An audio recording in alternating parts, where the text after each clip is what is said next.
Hello viewers, অচেতন free coaching চ্যানেলে তোমাদের সকলকে স্বাগত জানাই। আজকের এই ভিডিওটিতে তোমরা ক্যালকাটা ইউনিভার্সিটিতে বিএ হিস্ট্রি অনার্সে 4th সেমিস্টারে পড়ছো, তোমাদের যে CC8 পেপারটি রয়েছে প্রাক আধুনিক যুগের ইউরোপ, এই পেপারের একটি গুরুত্বপূর্ণ টিকা প্রশ্ন 2024-এর সাজেশন অনুযায়ী ইউরোপের ষোড়শ শতাব্দীর বণিকদের বৈশিষ্ট্য, অর্থাৎ ষোড়শ শতকে নব্য বণিকদের বিচিত্র কর্মকাণ্ড। দুইভাবে প্রশ্ন আসতে পারে, বণিকদের বৈশিষ্ট্য আসতে পারে ষোড়শ শতকে, আবার আসতে পারে ষোড়শ শতকে নব্য বণিকদের বিচিত্র কর্মকাণ্ড। এই প্রশ্ন উত্তরটি নিয়ে আলোচনা করব এই ভিডিওটিতে। দেখো, উত্তরটি তোমরা এইভাবে লিখবে: পঞ্চদশ শতাব্দীর মাঝামাঝি সময় থেকে শুরু করে ষোড়শ শতাব্দীর প্রথম ভাগের মধ্যে ইউরোপে যখন মধ্যযুগের জড়তা ও সর্বাত্মক সীমাবদ্ধতা অতিক্রম করে আধুনিক যুগে প্রবেশ করতে শুরু করে, তখন থেকেই অর্থনৈতিক ক্ষেত্রে এক বিরাট পরিবর্তন দেখা দেয় এবং এই পরিবর্তনই সামগ্রিকভাবে বণিক বৃত্তির বা নতুন ব্যবসায়িক মনোভাব সৃষ্টি করতে সমর্থ হয়। বণিকদের এই মনোভাব মার্কেন্টাইলিজম বা বণিক বৃত্তি নামে পরিচিত। মার্সেন্টাইলিজম বা বণিক বৃত্তি নামে পরিচিত। পঞ্চদশ শতাব্দীতে গড়ে ওঠা এই ব্যবসায়িক মনোভাব ঊনবিংশ শতাব্দীর পর্যন্ত সর্বাপেক্ষা গুরুত্বপূর্ণ এবং ব্যাপকভাবে অনুসৃত অর্থনৈতিক মতবাদ হিসেবে নিজের প্রভাব অক্ষুণ্ণ রাখতে সমর্থ হয়েছিল। নতুন নতুন রাষ্ট্র গঠনের সঙ্গে ও অর্থনৈতিক এই নতুন চিন্তাধারা ঘনিষ্ঠভাবে জড়িত ছিল। ইউরোপের প্রায় প্রতিটি রাষ্ট্রের সরকার এই নতুন অর্থনৈতিক ব্যবস্থাকে সমর্থন করা ছাড়াও অর্থনৈতিক সংস্কারমূলক ব্যবস্থা গ্রহণ করার পক্ষপাতী ছিল। ব্যবসা বাণিজ্যের ও বিভিন্ন প্রকার শিল্পকে নিরাপদ করে তোলার সরকারি নীতি ইউরোপের বিভিন্ন রাষ্ট্রে বিভিন্ন নামে পরিচিত ছিল। এই ব্যবস্থাকে সুষ্ঠুভাবে কার্যকরী করার ব্যাপারেও বিভিন্ন রাষ্ট্র বিভিন্ন নীতি গ্রহণ করত, কিন্তু এই ব্যবস্থাকে প্রয়োগ করার ক্ষেত্রে পার্থক্য থাকলেও এই ব্যবস্থার মৌলিক আদর্শের ক্ষেত্রে কোনোরূপ পার্থক্য ছিল না।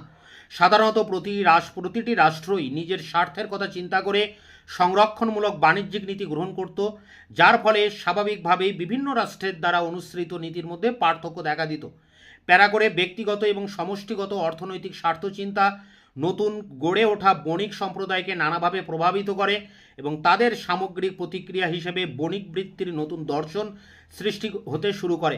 নতুন নতুন ভৌগোলিক আবিষ্কার, ব্যবসা বাণিজ্যের সম্প্রসারণ, মূলধনের পরিমাণ বৃদ্ধি প্রভৃতির ফলে ষোড়শ ও সপ্তদশ শতাব্দীতে ইউরোপের প্রায় প্রতিটি রাষ্ট্রেই বণিক সম্প্রদায়ের শক্তি বৃদ্ধি পেতে থাকে এবং ক্রমবর্ধমান শক্তিসম্পন্ন বণিক সম্প্রদায় সরকারের উপর নানাভাবে চাপ সৃষ্টি করতে শুরু করে। এর ফলে প্রতিটি রাষ্ট্রের শাসন ব্যবস্থার কম বেশি পরিবর্তন দেখা দিতে থাকে। তবে সাধারণভাবে এই সব বণিক সম্প্রদায়ের রাজনৈতিক ক্ষমতা সম্পর্কে যে মতবাদ প্রচলিত আছে, বাস্তব ক্ষেত্রে তার চেয়ে অনেক কর্মক্ষমতা তারা ভোগ করত। কিন্তু একথা ঠিক যে মধ্যযুগে ইউরোপের প্রতিটি রাষ্ট্রের শাসন ব্যবস্থা ও রাষ্ট্রনীতির উপর প্রভাবশালী সামন্তগণ যে ক্ষমতা ভোগ করত, সামন্ত প্রথা বিলুপ্তির সঙ্গে সঙ্গে তাদের যে ক্ষমতা, সেই ক্ষমতা লোপ পায় এবং তা একটি শূন্যতার সৃষ্টি করে। এই শূন্যতা পরিপূরণ করার জন্যই ধীরে ধীরে নবজাগ্রত বণিক সম্প্রদায় সরকারের প্রিয় পাত্রে পরিণত হয়। এই পরিস্থিতিতে শাসক গোষ্ঠী ও বণিকদের মধ্যে মিত্রতার বা অংশীদারত্বের সম্পর্কের সৃষ্টি হয়।